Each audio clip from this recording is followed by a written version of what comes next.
Hi, welcome to Brainstorm, a podcast about writing, genre fiction, and moral quandaries. I'm fantasy author Clifton Hill, and I'm fresh out of neurons. In episode 3, it's time to geek out over Thor Ragnarok. Yes, I know, not new, but I watched it again recently, and this podcast was originally recorded in 2018. You know you love the movie, relive the fun, and adventure with me. Major spoilers, but hey, we're well past the statute of limitations here. This is day 3 of the Clifton Journal. So, today I'm going to talk about Thor Ragnarok. This will include spoilers. But if you haven't seen it, well, what are you waiting for? It's an awesome movie. If you liked any of the Marvel movies, I think you would like Thor Ragnarok. When I was a kid, I enjoyed a number of comics. I still have 6 boxes collected. They're in the little plastic sheaths with the little cardboard backings for every single comic. In retrospect, it seems kind of a bit wasteful, but, well, they're in good condition if I ever decide to sell them, I guess. But at this point, with a 6 and 10-year-old children, that is, spawn of me, I guess I lean more and more towards, maybe I could share it with them. We're already having an awful lot of fun going through Harry Potter. My daughter and I were on book 5. This is a nightly ritual. We dive into reading, and I like to do the voices. I like to get into it. Snape and Dumbledore are fun to try to imitate, and so is Professor McGonagall. And now my son, 6 years old, just started with me reading him Harry Potter Book 1. So quite exciting. Both are enjoying the books. My daughter could totally read the books, no problem, on her own, but I guess she likes Daddy to read it to her. So it's a nice little time to spend. So I guess I don't fault her for that. Though I find it odd because she really gets into the book, and then at the end of reading and it's time for bedtime, that she will, insist on me reading more. But, well, I tell her, well, you can read some more on your own too. Finally, last night, or actually 2 nights ago, I guess she took me up on that for book 5. She's done this before on other books. Book 5, despite it being a pretty meaty volume, this is the first time we're over halfway through the book. But I think we just lost Ron and Harry and George's? Oh, and Fred's ability to play Quidditch forever. So that had her up in arms, and she was bound and determined to read some next day, which she did. Haha. So all right, so that's just the love of the geekiness of the geeky, nerdy, fun culture and comics and movies, fun to share, and books, obviously.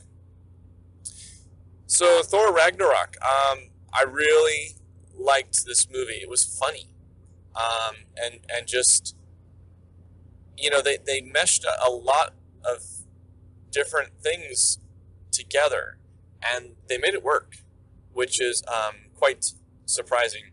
I mean, they had great performances by all the cast, and just great direction. Action was amazing. It had some incredible moments of battles and humor and whatnot. Let's see, how do we start with this here? So, I don't know. Let's jump to Thor throwing his hammer at his sister Hela, and she catches it and she crushes it. I mean, what better way to convey that Hela is hella powerful? I mean, she dukes it out with both Thor and Loki. Totally schools them. They take one of those bridge transportations forget what they call them, back to Asgard, and she jumps in with them, and she's flying, and they're flying, and she's catching them, and she's chucking them around, and tosses both of them out of the Rainbow Bridge, or it's not the Rainbow Bridge, it's whatever the transport is, and yeah, it just really conveyed how powerful she was, and Loki and Thor here are now stranded, and and it's, man, they really shoot them to an interesting place.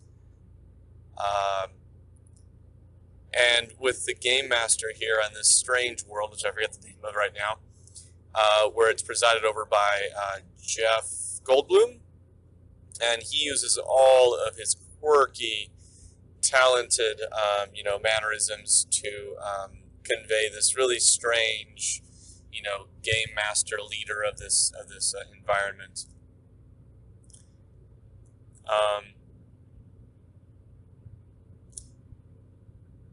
Yeah, I don't know.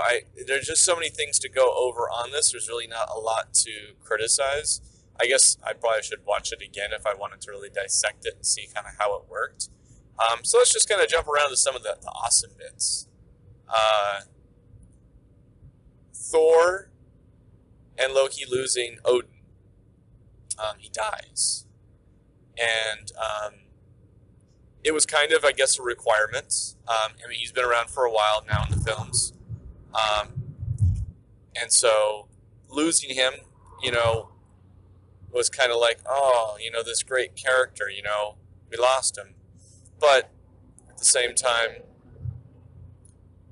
I guess, we've had a satisfying run, and his loss was kind of necessary for Loki and Thor, because after all, we're talking about Odin's daughter, Hela, who's supposedly, apparently, the most powerful one of the bunch, and how can Thor and Loki have a kind of satisfying confrontation with her, primarily Thor, without and still have father there to kind of step in and deal with things, right? So yeah, and then him losing his eye and becoming like his father, and then it's like this kind of force and power is within you kind of thing, revelation at the end where we realize that where we discover that Thor's power over thunder is not tied through his hammer. It's only amplified. It's only assisted through his hammer. It's like a wand, not a wand that can like bash your face in, or a wall, or I don't know, a mountain. So yeah, that was pretty awesome. And then to see him come to his full realization of his power and duke it out, and knock it over with Hela, that was awesome. Now, and it also kind of satisfied, and part of where it was awesome, they set it up really well throughout the show. They had, him come to sporadic, times where he could use some of his power, even though he didn't have the hammer. So, you as the viewer were it was foreshadowing. You as a viewer were able to understand, oh, there's something more to this. I kind of always thought Thor could only use and wield the lightning through his hammer, but no. And I don't know, but maybe they've said otherwise over the years. Maybe they've said that, he's the god of thunder, right? He's not the god of thunder through hammer. So it's pretty evident that he should have some power over thunder. I don't think we usually see it, though. He's usually got the hammer. The hammer's pretty awesome. He uses it a lot. No one can pick it up. It's pretty amazing. So yeah, good foreshadowing there, and just very satisfying. Now, one thing, and this is kind of funny, and let's jump to Hela's power. Okay, she kicks ass. Got that, check. Seems pretty strong, all right. And she kills people. She just kills them all the time. It's not like she's not seeking to render them powerless. She's not seeking just to win the fight. She's just like, I'm going to kill them all, And she does it because, I don't know, what is her power? If Thor is the god of thunder and Loki is the god of mischief, what is she, the god of blades? Because, I know nothing about her, mythical background, what they pulled her from, how realistic and true to the form she is. But she flings blades. Blades just come out of her hands. They appear, at her command. She has full control over, basically indestructible, hard, metal of some origin that just appears, and it's very ornate, cool, long blades that just go flinging everywhere. An interesting power.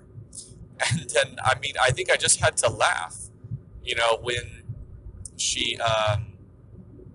she's up against this one demon, and I forget what the demon's name was, but there's some prophecy about the demon. I think his helmet's getting dipped in the eternal flame in Asgard that's kept by Odin away from him. And at one point they realize the only way to reduce Hela's power is to because she draws her power from Asgard, is to let this demon have his way with Asgard. All the Asgardians have to flee. Again, like I said, major spoilers here. Maybe I should preface this earlier. So they all flee, and, Asgard needs to be destroyed, and this demon has dipped his helmet. He's growing in power. He grows to 100 feet tall or whatever. He's just having fun. It's great times for him. He is just, wrecking havoc in Asgard. He's loving it. And it's kind of cool, fun for the viewer. We get a little preface earlier of him, again, foreshadowing, setting it all up, so it makes sense. Him and Thor have some diatribe back and forth where we can tell there's humor here. This demon is not super serious, so he's having at it. Hela, not happy, she wants Asgard. This was all that she was ever hoping for. And so she is duking it out with him, determined to stop him. And she makes this giant blade form from the ocean. Not from the ocean, but it comes from the ocean, but obviously it's not being created by water. She's just making it appear. And it goes slicing up from the depths. And it's 200, 300 feet long, massive, huge thing. Puts a whole new spin on the term greatsword, right? So there's no handle, you'd cut yourself pretty bad. So, and then that, skewers the demon, which was just funny. So, yeah. And there was, the lovely, brother, fighting, back and forth between Loki and Thor. This sibling rivalry, taken to kind of new levels. But, they repeatedly show how they care for each other. Just a great movie. One of my, favorites of the Marvel Universe. But I did like Thor to begin with, the first one. And Thor 2, was it Dark World? It was also, it was pretty good, but a little bit more,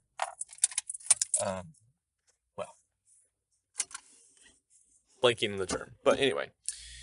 So that's all. I'm going to call it to a close right now because I'm at work. All right. This has been another Clifton Journal. We'll see if I continue. Thanks for listening, dear reader. Visit www.cliftonh.com, subscribe to my newsletter, and read my books. Reading is awesome.